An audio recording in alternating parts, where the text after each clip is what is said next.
In the 1980s, SNK was a well-established video game company, already making a couple of arcade games, but not really well known to the general public. That all changed in April 26, 1990, where they released the SNK Neo Geo MVS arcade machine. Basically, this is a home console crossed with an arcade machine, so whenever someone else wanted to play a new game, you could just swap out the cartridge instead of buying a new arcade machine. For all you arcade experts out there, I know you can technically do the same thing with JAMA, but depending on the game, you have to drill new holes, get new buttons, get new joysticks, but that's just for authenticity. Now I could spend hours talking about all the badass Neo Geo games like Metal Slug, King of Fighters, Fatal Fury, and a whole bunch of other ones. But like the other two games that I already talked about, we're going to be talking about a game that pretty much no one cares about, The Legend of Success Joe. Before we get into this game, let's take a second to talk about Joe. Now originally this was an anime and manga series called Ashita no Joe, or Tomorrow's Joe, and I watched a couple episodes before playing the game to get me more comfortable with it. Now before you go to the comment section saying, "Oh my god, Carl's a weeb now, omae wa mou shinderu, kamehameha, nico nico ne!" To be honest, I really don't care about anime to begin with. I mean, it's too dumb, it's too over the top, there's just nothing that appeals to me. But screw any and all discussions about me becoming a weeb, let's talk about the game. Actually, wait, there's one more thing I gotta talk about, this goddamn emulator. For some reason, this emulator has black vertical lines going across the screen, it looks ugly as hell, and I can't turn it off. You know, I think this was done to emulate the feel of old CRT TVs, because these games were originally played on an arcade machine. But when I boot up an emulator, I don't care about this sort of thing. Besides, on old TVs, you can barely notice these lines. Here, they make the image look dark and laggy. And in case you were wondering, this is the same emulator I used when I captured footage from Marvel vs. Capcom when I reviewed Strider. Alright, screw that, now let's get into the game. Now, if you've ever played Final Fight or Streets of Rage before, then you'll feel right at home with this game. Well, somewhat. The thing is with those two games, they both have characters that have special moves. But here, Joe uses his bare fists. Now the A button controls your punches, where you can throw hooks, uppercuts, body blows, and other shiz. And the B button controls your defensive crap, like blocks and dodges. Now, right off the bat, let me tell you what's wrong with this game. Each stage has two parts. The first part, you're going around slums, locker rooms, and airports. The second part, you're doing boxing matches. Now the slums and locker rooms and crap, if you're consistent, that should take you about 1 minute. And the boxing matches, that should take you about 2 minutes. So 3 minutes per stage. Now 3 minutes per stage doesn't sound too bad, but how many stages are in the game? A big fat 5! And in case you can't math, that means the entire game is 15 minutes. Why?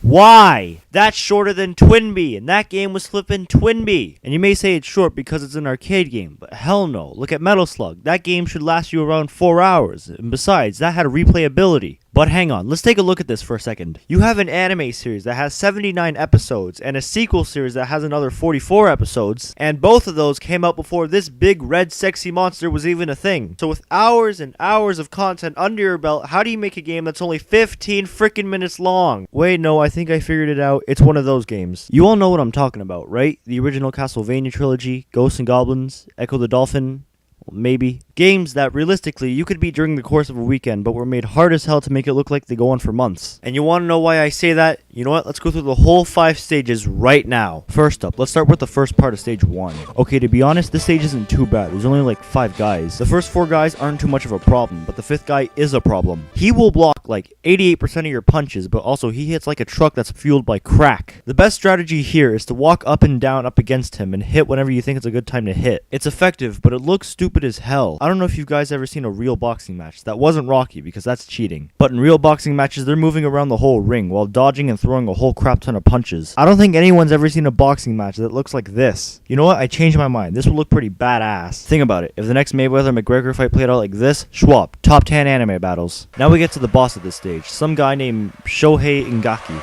Hands down, this is the easiest part in the whole game. All you gotta do is use the exact same strategy I told you to use last time. Go up and down and hit when you think it's a good time to hit. You're gonna get hit, sure, but if you're rocking some continues, or in my case 61, then you're gonna breeze through the whole game pretty fast. Let me tell you why. Those life bars up there are basically save points. If you manage to get rid of one, then die, then continue, then you're gonna start working on the second one. That's if you get rid of one before you die in the first place, but we'll get back to that. Next up, we got stage 2. The only real annoying thing here is this pink short buzzcut guy. He blocks more and he's much faster than the other guy, but to be real, that should be expected later in the game. But here's what I don't understand. Sometimes when he hits you, it does a fair amount of damage, but other times when he hits you, it barely does anything, and I'm not even blocking. I'm not complaining about it, it's just something that doesn't make sense. But then he leaves and pulls in the backup, which really isn't that hard. But now you're back to fighting him, only now it's different. Now he throws more punches, he hits harder, he's faster, and he dodges more. But you're still gonna beat him eventually, and then you're on to the boss. Now we got Rikishi. I don't care about his first name because I can't pronounce them together, and I just had 15 mental breakdowns today trying to pronounce it. Anyway, this guy is absolutely no problem. All you gotta remember is that most of the time he goes for straights, and when he throws an uppercut, he throws 2 more punches that you can easily dodge. Sure enough, he's dead. Now we're at stage 3.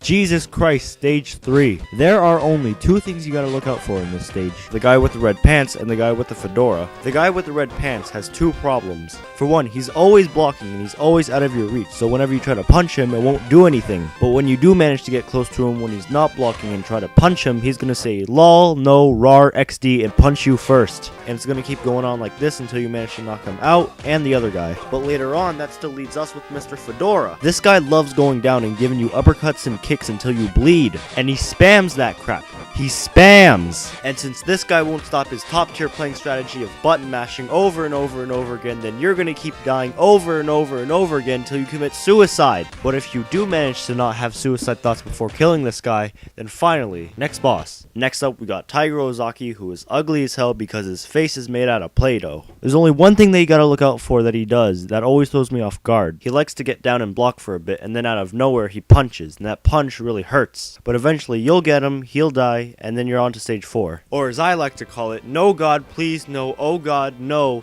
stage 4. Because this stage is the poster boy for everything wrong in life. Alright, let's break it down. There's only 2 guys here, which doesn't sound so bad, but trust me, it is bad. First problem here is the blue guy. He won't stop throwing punches. Even if you get a couple hits off him, that's not going to do anything, because he's going to continue his rampage, and eventually he takes one of your bars. But that's not even the real problem. The real problem is this orange Michael Jackson looking ass ripoff. While the blue guy's gonna be doing his rampage on you, the orange guy's gonna be coming in with his sweet Jesus elbow. And that's gonna be a problem for 2 reasons. For one, it does a crap ton of damage. I know I exaggerated about people's damages across this review, but holy hell, just holy hell. For another reason, it's unstoppable. You can't hit him while he's doing the attack, and you can't hit him when he's done the attack. And that's a problem, because I need to kill the blue dude. When I kill the blue dude, then I can advance. When I advance, then I can kill the orange guy. But in order to advance, I have to kill the blue dude, but I can't kill the blue dude because the orange guy, which means this stage is a flippin' paradox. And I guarantee you, if it keeps going on like this, you're gonna be here for a long ass time. And let me tell you why. Remember back in stage 1 when I said killing off one of their bars basically acts as a save point? Well, it's the same deal here, only you're not gonna get 1 bar. Alright, here's the deal.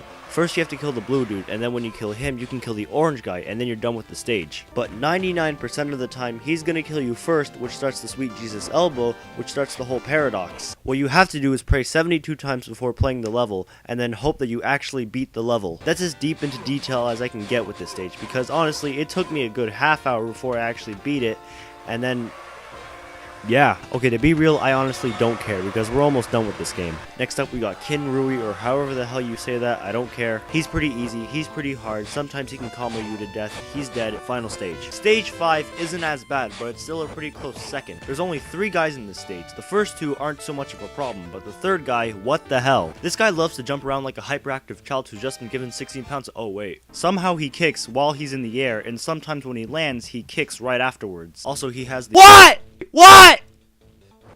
But his moves aren't the problem, it's his goddamn hitbox, I swear to god, it's jank. Whenever he does that, whatever the hell you want to call that attack, I swing and I hit him. My fist is barely making contact with his stomach, but he still takes damage. But when I do make contact with his skin, apparently it doesn't count, but I know that's bullcrap because I'm clearly making contact with his neck, his stomach, and his testicles, I think. But my point is, how come when I don't hit him, I do hit him, and when I do hit him, I don't hit him? I swear to Nintendo GameCube, this is more rigged than a hockey game. For the love of god, we're finally here at the final fight against Jose Mendoza.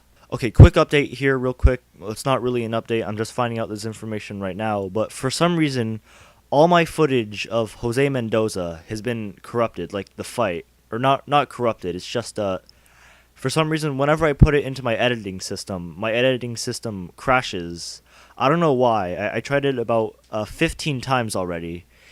Nothing's working. So the only way I can do it right now, show any kind of footage, is just by screenshots, because I can watch it out of the editing system, but whenever I put it in the editing system, the program just crashes. So I'm sorry, I don't know what else to do. I'm just sick of this game right now. All right. Just, I don't know. My editing system might be on crack. It may be tripping out because, okay, I don't really have any kind of explanation. Whatever. You get the point. let's just get back to the review. I hope you enjoyed these screenshots. Let me put this out real quick. Jose Mendoza is a steroid abuser. He is also a crack fiend. That's because he's so goddamn strong, so goddamn fast, and he hits like a goddamn tank. Well, some situations call for the power of Jesus, because damn it, I just died. Well, let me just try again, and what? What?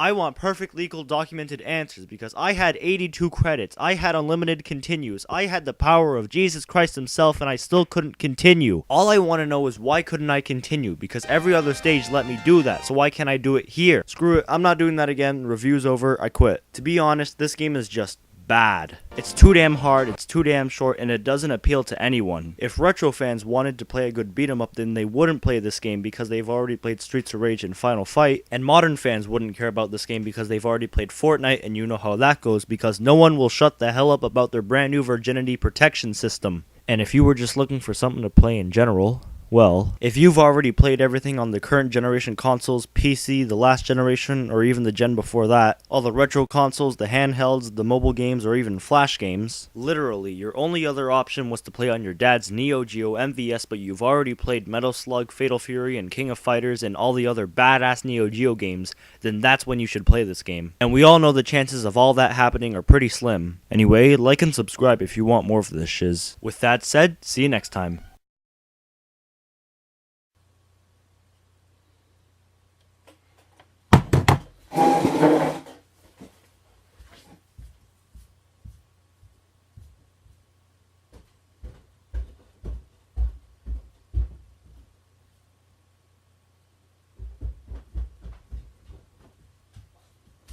Boy!